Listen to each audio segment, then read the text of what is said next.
Hello, everybody. Yeah, I'm not exactly right on time, but I tried to get closer to it today.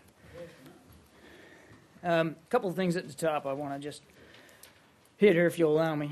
I want to make a specific comment about some of the coverage of Secretary Kerry's press conference yesterday. By the way, thanks for attending that. But I think some of the coverage has sort of taken the tone that there's a change in our policy with respect to possible military dimensions of Iran's nuclear program, or that it's a concession about to be offered or changed, and that is absolutely, completely false.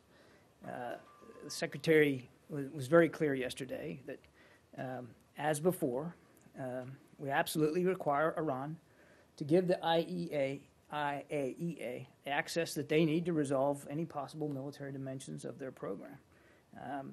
We've said we're not looking for a confession. We've already made judgments about the past, but the sanctions lifting will only occur as Iran takes the steps agreed, including addressing possible military dimensions. Now, the negotiations are ongoing, and I'm not going to talk about the specifics of it, but I want to put a fork in it right now that there's any kind of concession or change in the policy. It's just not simply true. I also want to make a short statement about some technical problems that our Bureau of Consular Affairs is experiencing. As you know, they continue to experience these technical problems with the visa systems.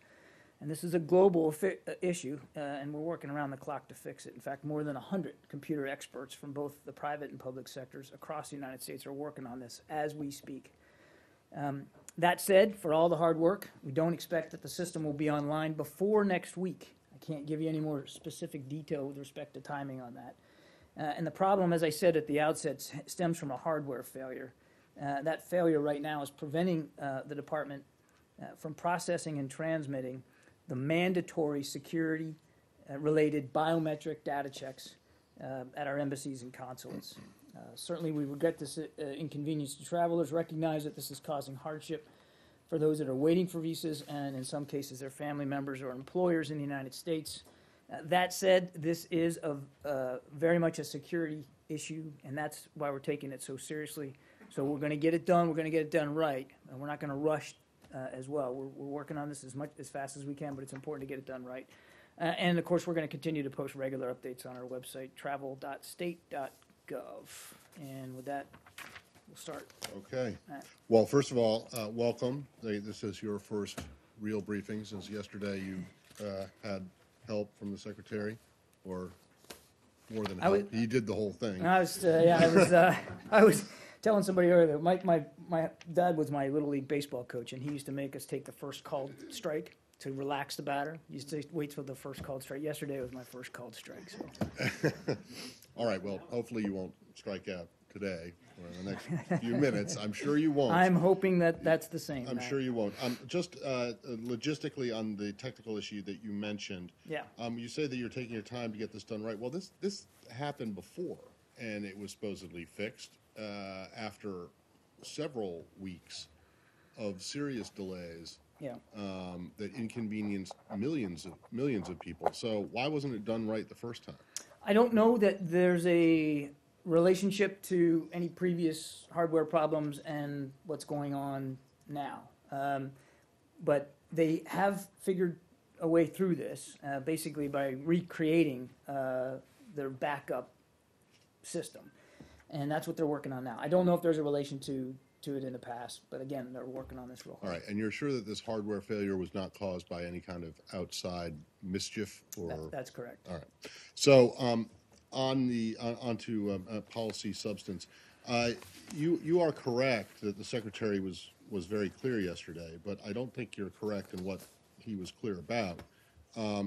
The Secretary was very clear that the United States and its partners in the P5+1 negotiations are, quote unquote, not fixated on the PMD issue. That's right. And that what is of more concern is what they are going to do in the future. Now, that that suggests that what had been a hard and fast line for a long time, that Iran resolved the PMDs as part of a final agreement, has now been kicked down the road, so that all they have to do, or all you are asking them to do, is to present a plan whereby those concerns can be resolved at some point after a final deal is reached. That is the interpretation that I think everyone in this room had, and the reports that you say that are wrong said. So Yeah. how exactly is that a misinterpretation of what he said? I agree with you that that is the way some people have interpreted it, and I can understand why that suggestion may have been considered by some of those covering it. But saying that we're not fixated, and he said we're not fixated on any point in time. He didn't say that past or present possible military dimensions of their program don't matter. Of course they matter. They were mentioned, it's very clear in the JPOA that was signed in November, and then again in the parameters that were signed in April. It's very clear what the expectations are of Iran in addressing the concerns and resolving those concerns to the IAEA. So saying we're not fixated on a point in time is true, but it's also true that past possible military dimensions do figure prominently in this. Right, but I don't think anyone said that they don't, no one reported that the Secretary said they don't matter. What was reported and what the Secretary said, and I think that the reporting was an accurate reflection of what he said, was that they do not have to be resolved for there to be an agreement, or that the inference that one could make, that they don't have to be resolved before an agreement is made. Therefore, what you're looking for now is, and this is what I'm trying to find out, it sounds as though what you're looking for now is not a resolution of those concerns, but rather an agreement with Iran that somehow those concerns will be addressed in the future if it expects to get some, not all, of the sanctions relief that it believes it's entitled to. And again, I tell you that interpretation of his comments is incorrect. Let me, if I could, read to you what he actually said to you in your question. On something like possible military dimensions, this is from yesterday, the JPOA refers to that and says that it's got to be addressed in the context of the final product. And that remains true. It has to be. And we have to resolve our questions about it with specificity. Access is very, very critical. It's always been critical from day one. It remains critical. And we define that at Lausanne. And those are sorts of fundamental outlines, if you will. Within that context, there's, leeway to define further certain things, but not this one. So he was very, very clear in his answer to you. Well, he was very, I'll stop. Well, I'm sure other people want to take a crack at this, but I mean, what you just read there is fine, but it does not say that they have to be resolved to get a final deal. I'm not going to go into, I think I've answered the question, and I'm certainly not going to negotiate with Iran here from this podium. I think I've answered the question. There is no change, none whatsoever, in the policy with respect to possible military dimensions or the things that were agreed to in November and then again in April in terms of Iran meeting those So does that mean concerns. that it was never a requirement from the U.S. perspective for Iran to resolve these things to get a final deal? It's been, I mean... If that's what you're saying, then I think that that a lot of people have misunderstood the U.S. position or the P5+1 position from the very beginning. I think if it's incorrect that was not a requirement for a final deal to be reached, then a lot of people have been wrong for a long time, and no one has ever sought to correct that until now. Let me just read to you right out of the two keystone documents here, the November 2013 JPOA. We said that the P5+1, the EU and Iran will work within the IAEA to facilitate resolution of past and present issues of concern. Then in April, the Lausanne parameter said that Iran will implement an agreed set of measures to address the IAEA's concerns regarding the possible military dimensions of its program. Selective reading. Yeah, Michael. John, you say you'd like to put a fork in this issue. I'm going to give you the opportunity to do that. The question that was put to the Secretary yesterday was, do the IAEA's concerns regarding possible military dimensions need to be fully resolved before sanctions are eased or removed or suspended. And that's as I the said, question. Excuse me. That's the question. So, my question to you, and the Secretary gave his response yesterday, which you assert was misinterpreted. I don't think it was, but you can express the position today. So I'm asking you, do the IAEA's concerns over possible military dimensions have to be fully resolved before sanctions are eased, removed, or suspended? What's the answer? As I said at the outset, Michael, I am not going to negotiate in public here. There are still many details that are being worked out by the team.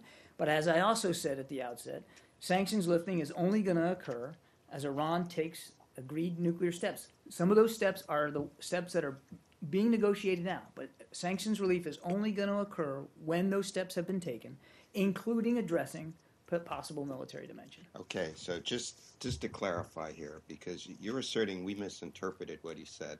I don't believe we did, and you're not directly answering this question with all due respect. That was the question that was put to the Secretary yesterday, and what he said in response is that we're not fixated on Iran specifically accounting for what they did at one point in time or another. And then he went on to say what we're concerned about is going forward. So the Secretary certainly left the impression that all of the IAEA's concerns about possible military dimensions did not need to be resolved as a condition or requirement for lifting sanctions. And again, with all due respect, nothing that you've just said contradicts that. You've not said that these things need to be resolved for sanctions to be removed. You've simply said there are going to be negotiations. We know that. You haven't stuck a fork in it. Iran still has to give the IAEA the access that they need to resolve possible military dimensions of their program. That's been the position all along. It hasn't changed. The question was, is that a requirement for sanctions to be removed? And that's a question. As I heard what you've said, you haven't answered that. The stories alleged that he was backing off some other requirement or that we were willing to make some concession on this. No, the story asserted, since I wrote it, that was that I was one of those who wrote it, was that the Secretary was not, I didn't use the term backing off, the Secretary stated that it was not a requirement that these issues be fully resolved for sanctions to be eased or removed. And then it went on to discuss he still wanted access. That's what the story asserted, and I didn't hear you say anything that contradicts that. I've just told you that they do have to be resolved. As a condition I'm not going to get into specific conditions here, but they do have to be resolved. There's been no change. Does this turn on, to follow up on Michael's question, the distinction between lifting any sanctions and lifting sanctions? In other words, what Michael, I think, is getting at is, do the possible military dimensions of the Iranian nuclear program have to be addressed prior to the lifting of any sanctions? As I said, sanctions. Your answer is no, that some can be lifted prior to that and some won't be, correct? Sanctions lifting is only going to occur as Iran meets agreed to steps, including addressing the concerns IAEA has over possible military dimensions. But you're still not addressing the question of whether any sanctions relief can occur prior to the resolution of the PMD issues. I think I've answered it as far as I'm going to answer it today. You said that you're not interested in a confession. Isn't it not true that administration officials, including secretaries of state, past and present, the president, have said on hundreds of occasions Iran must come clean on its past military activity? But the secretary also said we have a good understanding of what that past military activity was. And look, I mean, the whole reason... So does that not have changed then? The whole reason that we're having these negotiations and there's a deal being worked is because we know they were working on a potential military program. Right. And we want to avoid that from happening in the future. And that's what this is about. But there's this issue of coming clean stands by itself. If you're not fixated on a full accounting of all its past activity, then that's that's been What the changed. secretary said lately. was, we're not fixated on a single point in time. He didn't say Should we that be past. fixated on all points in Brad, time? let me finish. Let me finish. He said we're not fixated on a single point in time, right? He didn't say, and we've never said, that past potential military dimensions of this program don't matter. Of course they matter. We wouldn't be sitting down with them having a negotiation about And this if can it I- didn't matter. Number two, a lot of people say, experts in the field, widely regarded experts, that until you have a full accounting of everything they did, you can't hold them truly accountable for everything they may or may not be doing in the future. That is, if you don't know everything they did, how can you ask all the right questions about whether this is going on here still, this is going on here still? You'd be just going off of what you think has happened. But if Iran acknowledges everything that it ever did, everywhere it ever did it, you could then verify whether any of that is still going on. So what's the question? So how can you ensure future compliance that it is not engaged in any military activity unless you know with certitude everything that it did previously? I've just said ad nauseum that the IAEA's concerns about possible military dimensions, past and present, have to be fully addressed before there's going to be a deal. And if they don't get the access that they need to address and resolve their concerns, then there's not going to be a deal. So basically, you're basically kind of conceding to Brad's point, which I think is the key point, that in order for the IAEA to certify that Iran's program is exclusively peaceful, you're going to need to have access to individuals and sites that might have been used in the past. We've always said we're going to have the necessary access. And that's going to have to happen before June 30th if you want a deal. You said if there's not, to get these have to be fully addressed before there's going to be a deal. The deadline at the moment is June 30th. If it slips into the early July, that doesn't really matter. But I mean, that means these issues that we're talking about, the PMDs, are going to have to be addressed before June 30th. Well, we're working. To your The satisfaction. team is working through all that right now. Well, just don't isn't have it a- more? can you Isn't it? possibly Excuse me. Hey, Isn't take it easy, guys. Isn't it more that there has to be agreement on the sites themselves that they're going to have access to in order for the deal to take effect? Or it doesn't have to be agreed to? My understanding is that it doesn't have to be agreed. This doesn't all have to be kind of declared before the deal, but you have to have certainty that set you're of- going to have set of access as parameters. part of implementation Right. for the deal for those That's sanctions right. to be We talked lifted. about them having established the set of parameters that would address the concerns to include access that the IAEA needs. It's the set of parameters. That's what they agreed to in April at Lausanne. Yes. Clarifications on the steps. You said there has to be agreed upon. There have to be Iran has to implement agreed upon steps. Are these steps sequential, or they have to happen simultaneously? I How don't- can they be, or are they steps by their very nature? Are Again, I sequential? think we have a team over there right now. I'm not going to get into how- every little aspect of the negotiations. Okay, well, independent upon the number of steps, can you still do it by, let's say, the 30th of June, or does it have to be extended? Again, to Elise's question, what they've agreed to do was to establish a set of parameters that would address the possible military dimensions to include access. But now, hang on a second. As for the deal, June 30th still remains the goal. Still, everybody's very fixated on that date, and we got a team over there now. And again, things are progressing. So you're fixated on the date, you're not fixated on the PM. Okay. Can I just, All right, wait, so- one other thing that the secretary said that was attempted a joke. One other thing the secretary said was, we're not looking for a confession. We know what they did. You have the intel on what they did. Well, the IAEA doesn't know, or says that it does not know exactly what the Iranians did.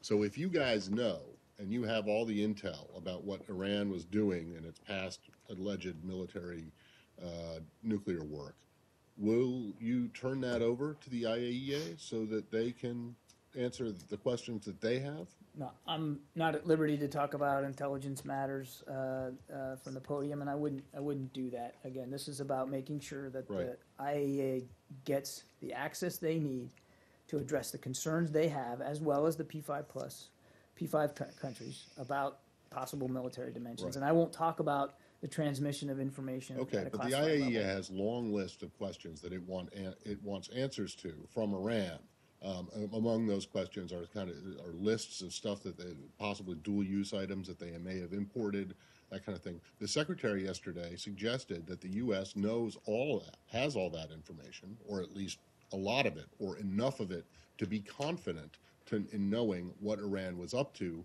previously. So if that is the case, why doesn't the administration turn all this information over to the IAEA? That way you can eliminate the PMD issue completely as an issue of concern. Well, again, Matt, I'm not going to talk about the transmission of confidential classified information here.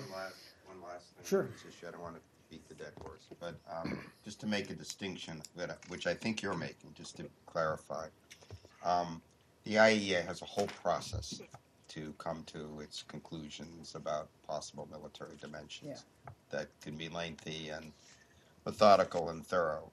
What I think I heard you say is that it's a condition of lifting some of the sanctions and having an agreement that the IAEA be granted access to whatever it needs in Iran to carry out its investigation, but that it's not a requirement that the IAEA complete its process and resolve to its satisfaction an issue of finding on possible military dimensions, which can be a rather lengthy process in order for these sanctions to be lifted. So I thought I heard you make a distinction between giving the IAEA access it needs and on the one hand, but not making it a prerequisite that the IAEA process be completed entirely and on PMD before sanctions are released. Those are sort of two different things, because they could get the access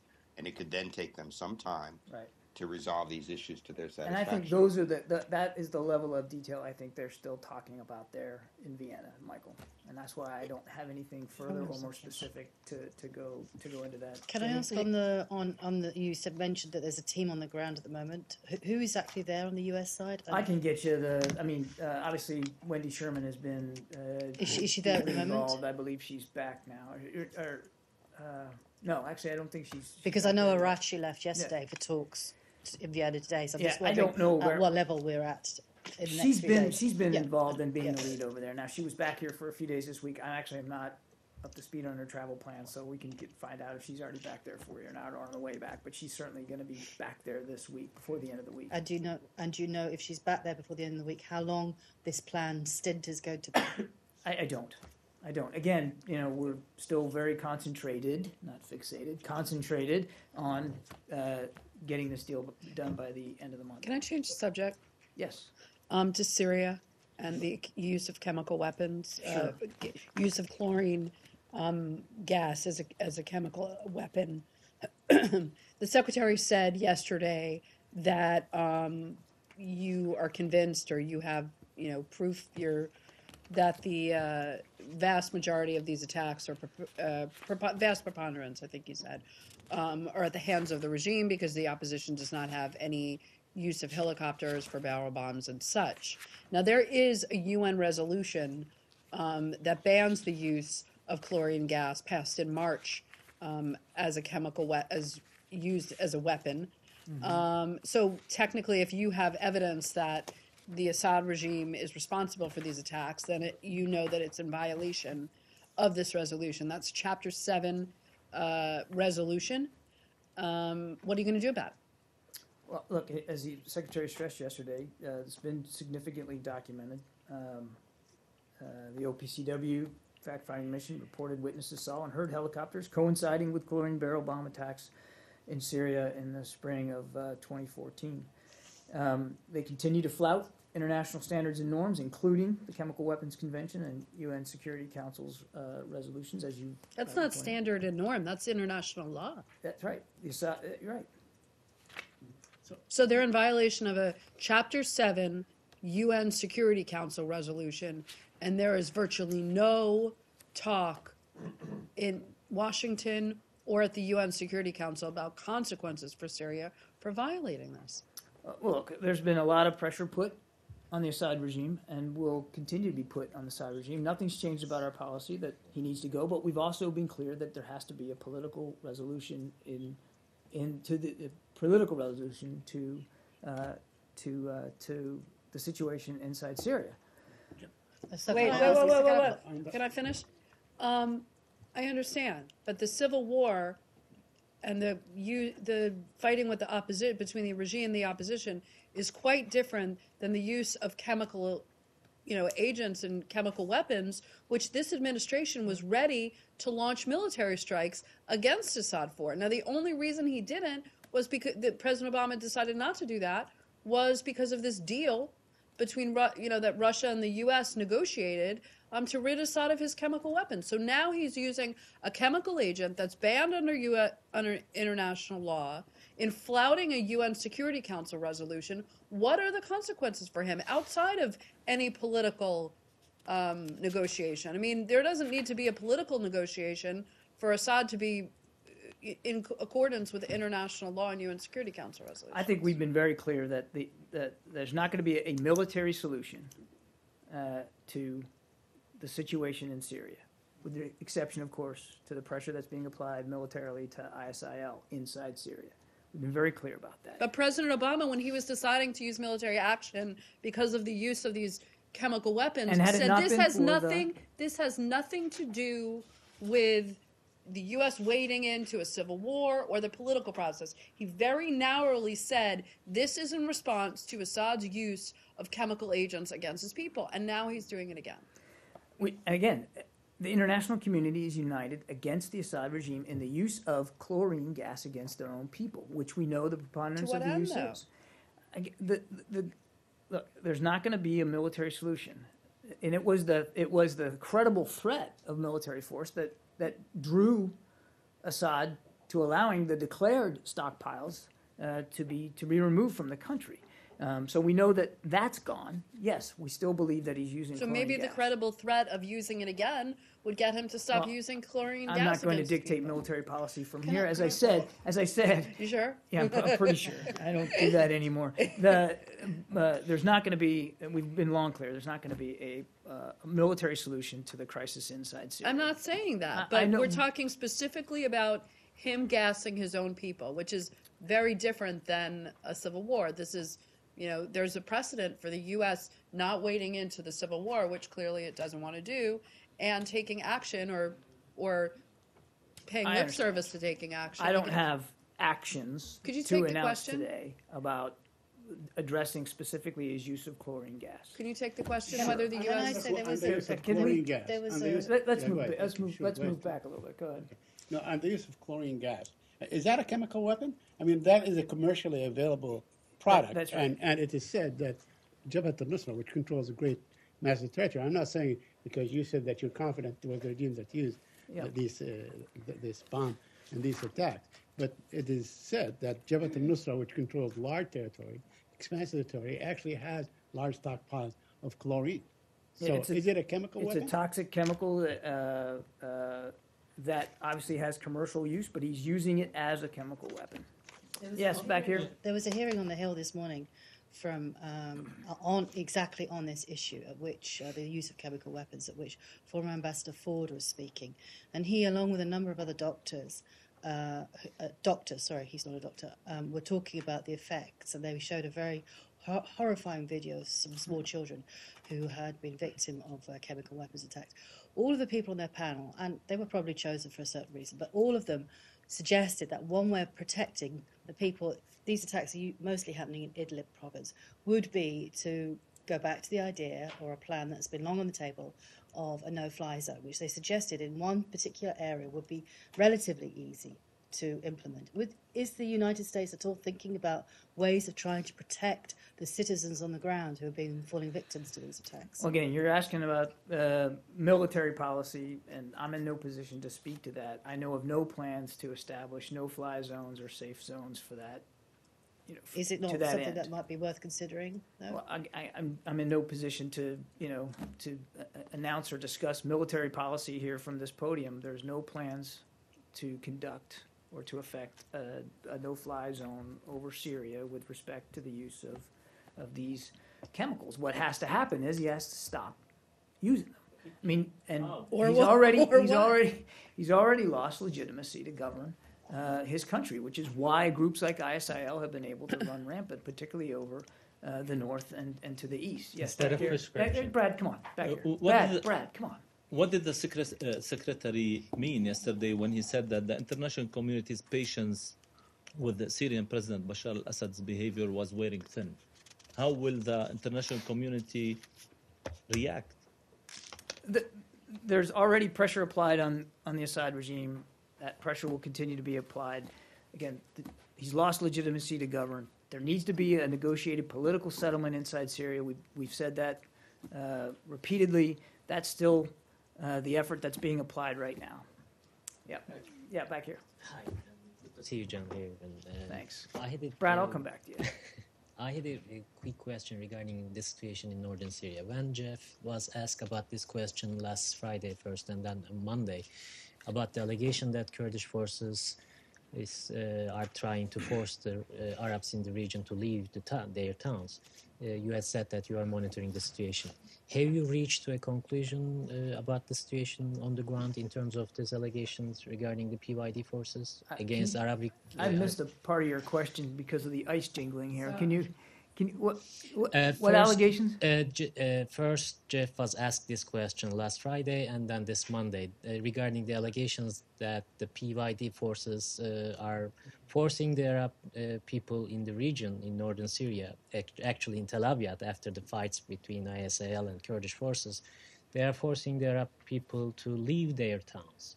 And you said that you are monitoring the situation regarding these press reports. Right. Have you reached a conclusion about these allegations?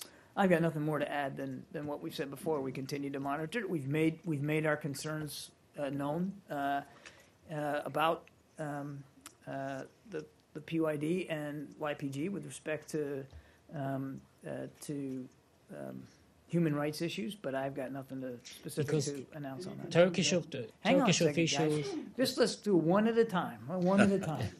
Turkish You're killing me today. Sorry, can I finish? Yeah, go ahead. Turkish officials raised, according to the Turkish officials spoke to the Reuters on this issue, they said that they raised these concerns with you regarding these allegations. That's why I'm trying to get and we take those allegations seriously. As I said, we continue to monitor. We've made our concerns known. I don't have anything more to give you on that today. Back here. First of all, John, sir, congratulations and wish you all the best. I hope this is for the good. My question, I have two questions. One is that last year when Prime Minister Modi was in the U.S., including at the United Nations, he declared International Day of Yoga, and UN declared June 21st next week, International Day of Yoga. My question is that including U.S., among 177 countries who adopted this day, is Secretary Kerry is going to participate, which will be next week on the mall, on the Washington Monument, including around the globe. Can you tell us if a broken femur is a good? I don't believe the secretary. To practice yoga I don't with a believe the broken secretary leg. has any plans to participate at all in that. And over here. Second question, sir. Over here. Change topics. Do you have any update on? We've been asking last 2 weeks, Myanmar, like Rohingya issue, Rohingya and Bangladeshi Muslims in a big trouble in Myanmar. So, do you have any update on Myanmar issue, the Rohingya Muslims? Update on what? Rohingya Muslims. Rohingya Burma. issue in Myanmar. I don't have any updates on that today. Brad. So my follow-up question has long since been superseded by questions about yoga and other topics, but I'll try again. Since in lieu of a prescriptive, can you simply say what the U.S. and its partners are doing to stop the Assad government from launching further chemical weapons attacks? As I said before, there continues to be international pressure applied to Assad. What's going on in Syria is something that Secretary Kerry focuses on virtually every day, every time he talks to Foreign Minister Lavrov. Everybody recognizes the danger that Assad represents in the region and to his own people. But the policy that we're following now is not to pursue military options. Right. I'm So not suggesting there is constant dialogue in the region and between Secretary Kerry and Foreign Minister Lavrov about this issue and about how best to address it. I don't have any specific measures here that I can lay out for you in a laundry list, but pressure continues to be applied, and frankly, from within Syria, continues to be applied. So the international pressure at this point is discussions with partners. It hasn't been translated into some sort of active plan of pressure actually on Assad. I think it just, I don't have a plan to detail for you, Brad, but the pressure continues to be applied. And again, I'm just trying to understand what the pressure is. That's my point. Not saying it should be military or anything. What is it that you're doing? But without some kind of credible, demonstrative show of pressure to prevent him from doing that, where is the incentive for him to stop? I mean, the concern among experts, Syrians on the ground, the doctors today at this Congress, and even in this own building, is that, without some kind of measure to get him to stop, whether it's military strikes or a no-fly zone or whatever it is, that as he loses on the battlefield, the only thing he has left to gain territory is to continue these attacks. And the concern is that over the summer, these attacks are going to increase. So how do you get him to stop if there's no credible way to prevent him? I recognize it's another way of stating the same question. I think I've answered it. I think we're just we're going to have to move on. Back here. Back here. A few days ago, the Chinese Foreign Ministry came out and said that they're going to stop the land reclamation in the Spratly Islands. Do you have a reaction to that? Yeah, we've seen the announcement that they're going to stop land reclamation. We also saw that they intend to continue militarizing the ones that they've reclaimed. And we've made it very clear, privately and publicly, that that only increases tensions,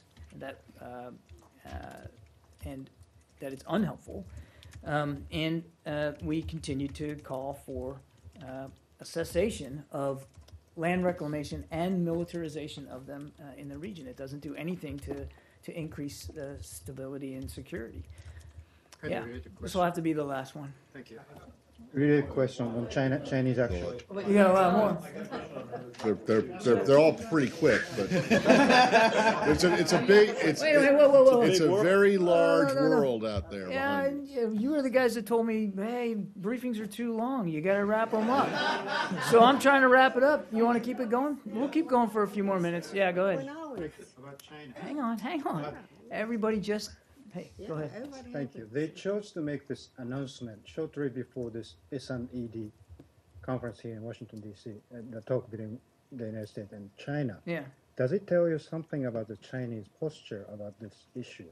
I mean, you've been telling them to stop the reclamation. You've been telling them to not make actions to raise tension for quite some time, and they don't seem to be listening. Is there any serious review on the part of the State Department? I think we've made our position clear repeatedly, privately and publicly.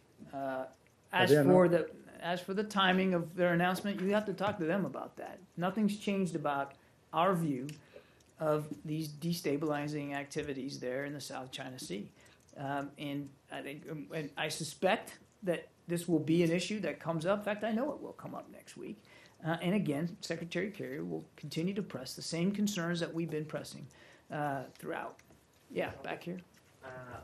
On the consequences of the Senate refusal to directly arm Peshmerga, have you got any concern from the KRG side on that, especially when Secretary Kerry sent a letter to the Senate and discouraging them to go forward and change the amendment that made in the House?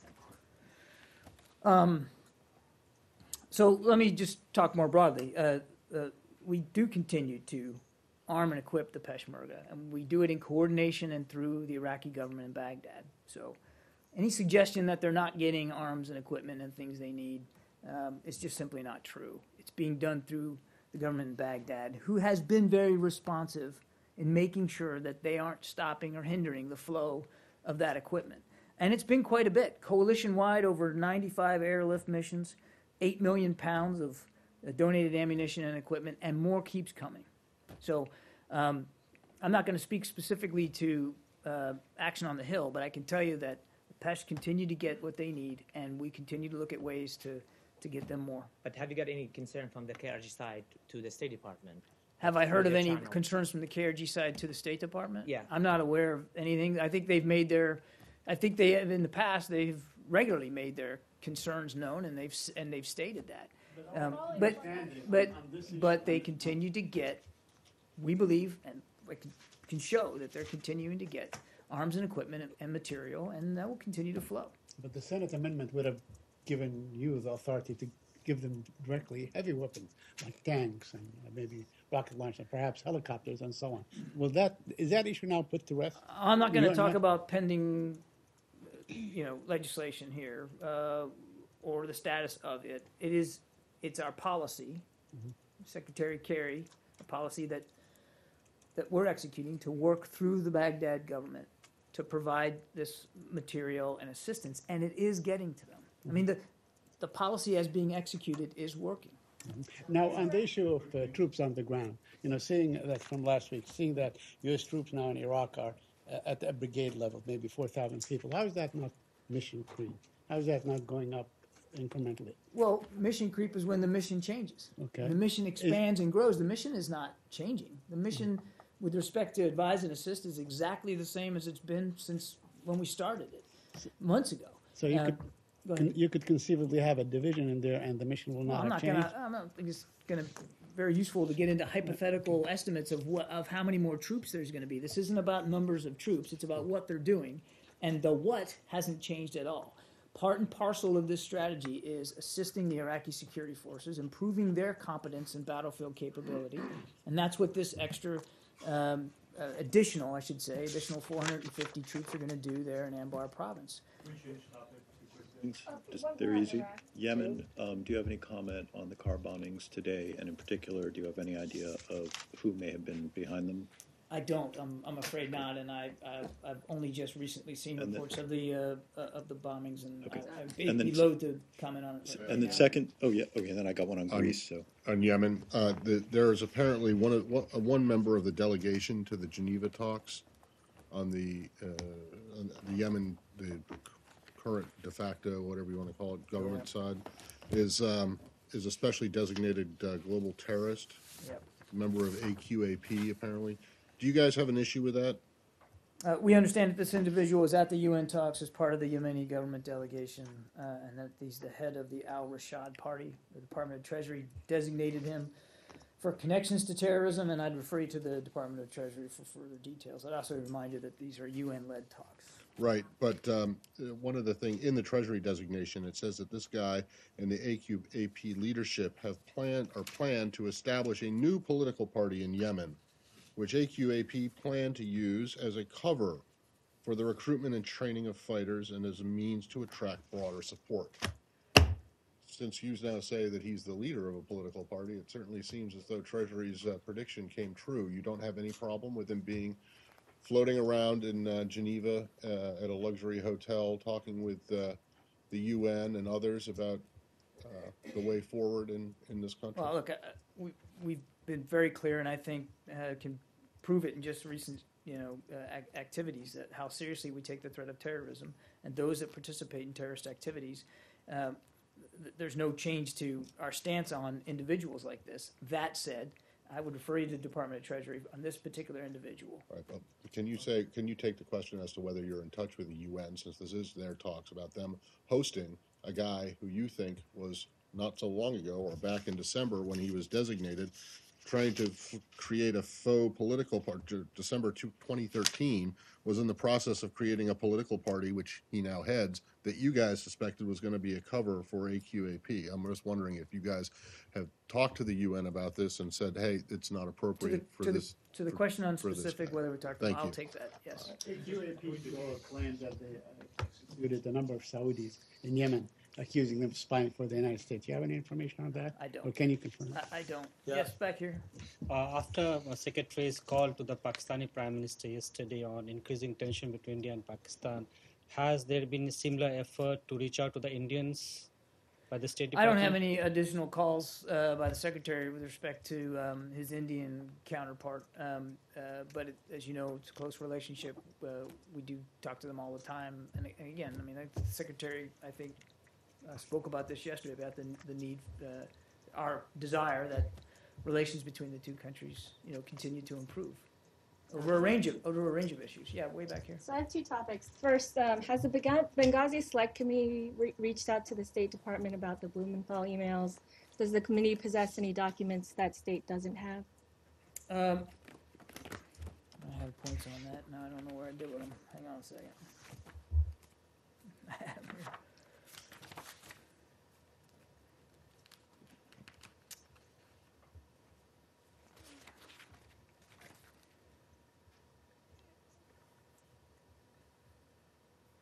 The documents provided Friday by Mr. Blumenthal have not been shared with the department, so I can't speak to their contents or whether any of them were provided to us by Secretary Clinton. Okay, and then secondly, on Iraq,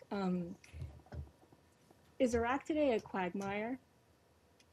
Is it a stalemate in which no side can win and the U.S. is just sinking its resources? Are these your words that you want to apply to Iraq, or are you reading from somebody else's commentary? I mean, do you have a response? I think what we're dealing with in Iraq is a very dangerous, lethal group. And it's not just from their perspective, Iraq, it's Iraq and Syria. And this is a fight that the Iraqis need to lead. It's their fight. This is their strategy. We're helping them execute. And I would add that though it's going to be a long slog, and though it continues to be dangerous, and though this group continues to be quite lethal and determined, there has been progress made across almost all the lines of effort. So nobody said this is going to be easy. We've long said 3 to 5 years, and I think we still hold to that. For just a second. Yeah, you sure. said that the emails that were provided by Ms. Blumenthal to the committee on Friday were not shared with the department. Does that mean that the committee didn't share them, or you did not have them to give to the committee? No, I meant that the documents that Mr. Blumenthal turned over to those committee, they were not shared with us, either by him or by the committee. Well, did you have them? Yeah. Do you have the? Do you might I theoretically can't speak have to their them? contents, so we haven't seen them, so I can't speak to Okay, the well, contents or whether but- you have but or the point is, tell you Congressman whether Gowdy- we have them or not. But it's potentially possible that you do have them from Secretary Clinton. It is. You just don't know because It you is haven't seen them possible on we haven't Strasbourg. seen that inventory. So, Congressman Gowdy has said that he's going to make them public, these emails. Can you, once they have been made, or even before they've been made public, but as soon as this building sees them and can look at them in comparison to what former Secretary Clinton turned over, can you then tell us whether or not these emails were among those that she turned over to the building, and if in fact they were, why exactly did this building not turn them over to the committee? Well, let's not put the cart before the horse, Matt. Obviously, Well, right, if but I we mean, get that to doesn't- see them, we will certainly make Well, I a would hope judgment that about you it. would want to see them. I mean, that you would be looking to see whether, the question is, if the secretary, if you did have them and why were they not turned over to the committee by the building? Why did they have to get them from Mr. Blumenthal? And there may be a very simple explanation that may not have been covered by what the committee had asked the State Department for, but it would be good to know what the explanation is if in fact you did have them. And then if you didn't have them, does the building think that it didn't get all of the emails it should have gotten from former Secretary Clinton? All great Those are the- questions that those we're are just the not able to Just answer one more right on now. one more on the emails, just more about the investigation itself.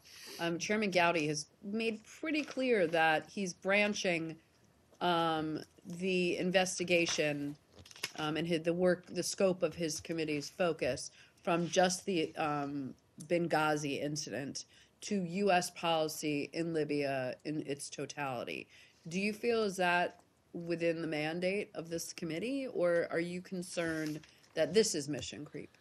Well, that's not for us to say here at the State Department. I mean, Mr. Gowdy has to speak for the way. But is that what you see them doing here? Again, I'm not going to characterize the work of the Select Committee. Secretary Kerry's been very clear with the department that we're going to cooperate with them as best we can. I will say, however, that the broader the scope of the information that is sought by the committee certainly entails more time and more resources here at the State Department to meet those needs. We will meet those needs. Again, Secretary Kerry's been very clear that we're going to cooperate fully, and we're going to be, to Matt's question, I mean, we're going to be as transparent as we possibly can. But the broader that it goes, the more difficult that becomes for the staff here to provide that information. Doesn't mean we won't. Doesn't mean we're not going to try any less hard. It's just it will take more time and more resources to get that done. Can I ask about the Palestinians, please? Can I change subject? The Palestinian Unity Government has resigned today, and I wondered if there was a US reaction or comment on this, particularly because it was the government of technocrats which has now resigned. And it seems to be what we could get is now a government of politicians, which at the time, if that includes Hamas politicians, at the time when this government, the previous government was formed, the United States was very against the idea of having any Hamas politicians in a Palestinian government for obvious reasons. So I wondered if you had a reaction. A government of politicians. Yes. Heaven help us. Look, I've seen the press reports. But that's about all I've seen on this. As always, we're going to judge any Palestinian government by its composition and by its policies, but I think it's too soon to tell right now and to say what these recent reports mean in terms of an actual change in the government makeup or its politics and policies. And of course, we're going to monitor this closely. That's really about as far as I can go. Okay, and I just wanted to ask, the reason why they've resigned is because Hamas has been having indirect talks with Israel about the Gaza ceasefire.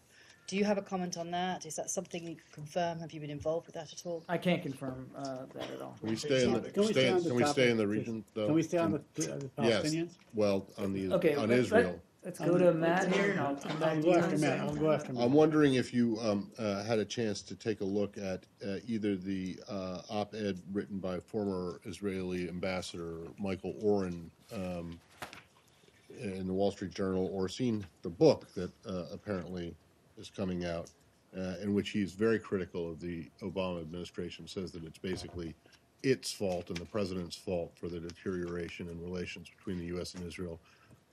Have you? And if you have, or even if you haven't, what do you think of it? I haven't read the book, seen the op-ed.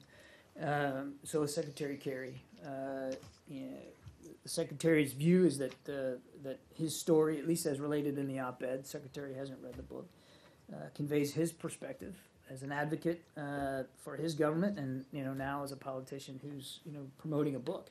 The Secretary also believes that as ambassador, and I can believe, but knows, Mr. Oren had limited visibility into many of the private discussions and deliberations that he describes. And it's the Secretary's view that his account, particularly the account of President Obama's leadership in the U.S.-Israeli relationship, is absolutely inaccurate and false and doesn't reflect what actually happened in the past. And then the other thing I'd say is, and I spoke with Secretary Kerry myself this morning. I mean, his view is what matters is moving forward here. This is an important relationship, the relationship between the U.S. and Israel, and the bonds are unbreakable. And it's more important that we move forward in a constructive way than dwell on these accusations, false as they may be. All right. Fair enough, but Ambassador Oren is not just a former diplomat, not just a member of the Israeli parliament, and he is a respected historian who's written several, highly praised books. One about the Six-Day War, one about U.S. involvement in the Middle East, that dates back to shortly after this country was founded. So he's not some crack or crackpot out there just fulminating. I mean, he may well be an author in search of book sales, but he is also a respected historian, and you just basically, and the Secretary have just trashed him to high heaven. I mean, regardless of whether you think that he is wrong or right, his comments seem to reflect a general view from Israel and from pro-Israel people in the U.S. And so at the very least, I think they're symptomatic of a perception problem. And it's getting to the point now where, $3 billion a year, Iron Dome, and diplomatic protection at the UN, won't get the Secretary or the President a cup of coffee in Beirut or Jerusalem these days. So what exactly is it that they're getting wrong? And why is it, do you think, that this administration has been unable to convey or get people to buy into the idea that you've repeated over and over again, that the security relationship, at least between the U.S. and Israel, is stronger than it's ever been before? How is it possible that you have falsehoods and whatever you want to call them coming out, like Well, the former ambassadors. How Man, is it? there is a lot in there. Yeah. And Well, I mean, there's let's a just- lot of well, baggage no, here. pull up a chair. We'll have a chat on this. Look. I didn't call him a crackpot, and I didn't trash him. I said he's a You trashed former his book. ambassador.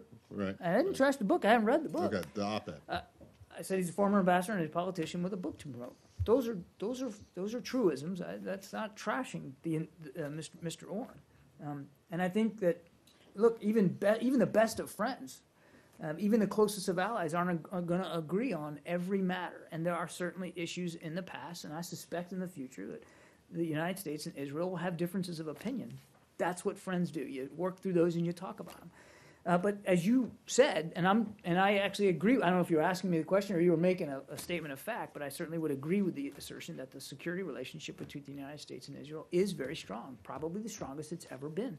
And the commitment that the United States, and I'm, from a military perspective and from a diplomatic perspective, to Israel and to Israel's security and their future remains absolutely unshakable. Are there going to be differences? Yes. But every administration since the Truman administration has supported Israel and its security and its future, and that's not going to change. You're focusing on the security now. So, I mean, basically what you're saying, I mean, you're not discounting the idea that the political and diplomatic ties are quite weak right now. And what you're saying is, despite any disagreements that you currently have, which are obvious and on the table and there for anyone to see, you're still going to protect Israel's security is sacrosanct, Right, despite the tensions in the political diplomatic arena. Absolutely, and I'm also, don't misunderstand my answer to Matt to mean that I'm conceding some of the arguments, or the main two arguments, at least in Mr. Orrin's op-ed piece. Well, I mean, about no daylight, no surprises. I mean, we continue to work at this and have a close relationship beyond just security with Israel. And again, our view of his version of events is that it's not accurate, and not an accurate depiction of what we've observed in the relationship between us and Can I just quickly follow Israel. up on Palestine Israel for a minute? I mean, on Monday, Jeff, I think, responded to the question on the Commission of Inquiry, the Human Rights Council Commission of Inquiry. You said that you support the Israeli position. Then he acknowledged that you neither read the report of the Commission, the Human Rights Commission, or the Israeli report. And Israel proceeded to prevent the delegation from entering into Israel. Could you tell us how will you push forward to see that, whatever crimes that were committed, either by the Israelis or by the Palestinians, are actually investigated? I don't have anything beyond what Jeff has told you on this on this issue. I mean, I think we routinely make our concerns known to countries all around the world about these kinds of issues, but I'm not going to weigh in on this particular investigation. But you will accept the Israeli report on face value? I'm not prepared to make a comment one Have way you or the had other a chance on to this. look at the Israeli report? I have not. No, ma'am. Yes. Arshad, just let me move back here, and then we'll come back here. Thank you. Can I change the subject? That would be great. Could you Unless it's something I don't want to talk about. something you want to talk about and your knowledge about. Could you confirm on the record that this September, during the United Nations General Assembly, the State Department is not going to use Waldorf Astoria as a meeting facilities and to set up a press center? No, I don't have any venue decisions to read out today whatsoever. I will tell you that, as always, we're looking forward to the UN General Assembly in the fall. Secretary Kerry's got a lot of business he wants to get done up there, and we're focused on that right now. So are you saying that the State Department is still using Waldorf Astoria as a meeting facilities? What I'm saying is I don't have any venue decisions or any venue issues to talk about today. We look forward to the General Assembly, and we're focused on the issues right now. Do you know if there is any discussion to change the venue? I think I've answered it. I could say the same thing again if you want, but I don't have any venue issues to talk about today. Yes? Yeah, on North Korea. The North Korean state media is reporting that the country faces its worst drought in 100 years. I was wondering if you have any reaction or... Seen the reports about the drought. I don't have any specific information about the validity of the drought. Would the United States consider humanitarian assistance like food aid if I'm not the aware situation warranted? of any such plans. No. Yeah. On the agreement between U.S. and South Korea nuclear energy corporations, what is different between new agreement 1, 2, 3 agreement? How different trade agreement? Well, as I understand it, this is a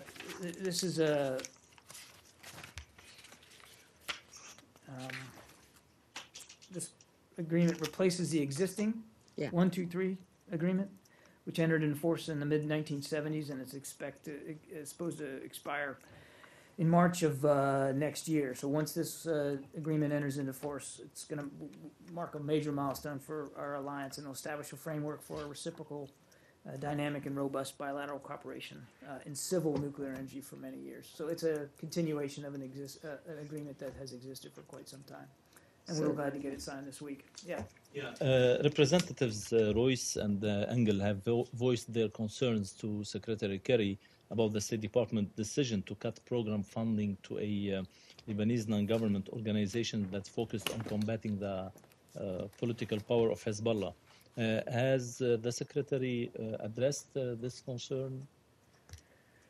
First of all, I want to make clear there's no change in policy here on this. This is a very small issue about the alteration of one grant due to the difficulty of a sub-grantee and their ability to achieve programming objectives. We do this all the time. It's about spending taxpayer money efficiently and effectively.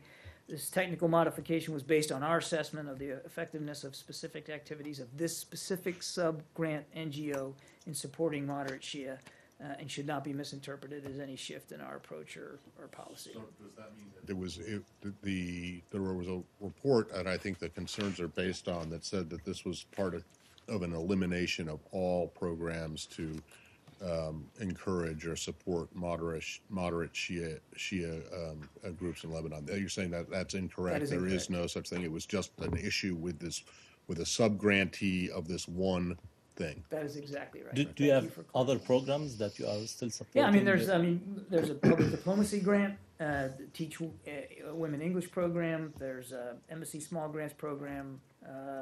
No, regarding combating Hezbollah political power. Or alternative Shia, moderate alternative Shia voices. Like, I'm not sure. basically, this story kind of argued that you canceled this grantee because you have decided, because of your budding relationship with Iran, as a nod to Iran, to stop supporting programs that support alternative Shia voices. You said that this was with one grantee, and he's asking whether there are other programs to support moderate Shia activists or. There are a range of similar programs that we continue to support. This decision was a very technical decision regarding a very small amount of money compared to the programs that we fund in the region on this effort, and has not at all tied to the Iran deal that we're trying to pursue on nuclear programs. There's no connection, and nobody should try to draw anything more out of it than simply our view, our assessment, that this sub-grantee of another larger NGO wasn't performing up to standards. That's it. And that, again, it's good stewardship of taxpayer dollars. We're going to take one more, Brad. Oh, sorry, I didn't mean to be the last one. Can I get the Go for it. question in on Greece? Or? With you giving up on that, you're not going to come back to me for it. I'll do Brad, and then I'll come back to you. Great, And thank you. I don't think the sarcasm is necessarily. Well, you said you'd come back to me, and then you said last one, so it's, Sean, I'll get to you. No, it's okay. Go This ahead. is all. Stay civil here if we can. That would be really nice. Go ahead. Can you give us an update on where the U.S.-Cuban effort is to reestablish embassies, whether there are still hang-ups in that process, and when you hope they might be completed? I don't have anything specific to read out to you, Brad. Discussions continue. I think they're moving in a positive direction. I don't have any timeline to offer today or specific schedule to announce, but our teams continue to talk, and again, those talks are going well, and we're looking forward to getting an embassy stood up there. But I just don't have anything more. Would you say the process is close to completion? I'd say it's moving along in a very positive direction, and I want to walk. I think I want to stay away from qualitative descriptions at this point, but it's all going well. Well, would it be fair to say that the deal is done and you're just looking for a date? That would not be fair to say. Wait. Have you notified Congress? Are there ongoing? Are there discussions that are currently ongoing right now that are outside of Havana and outside of here? I mean, are you that you're aware? No, nothing outside what we've been doing in talking with our Cuban counterparts. Yeah, Have you Arshad? notified Congress about the intention to change the status of the embassy? No. Arshad? Has the Secretary had any phone calls either to his Greek counterpart or other members of the Greek government regarding their debt negotiations? I don't believe he has had any calls in the recent past. In fact, I know he hasn't on this particular topic, so I don't have any calls to read out to you. Thanks. So, Thanks, everybody. Hope you enjoyed your first day. Thank you.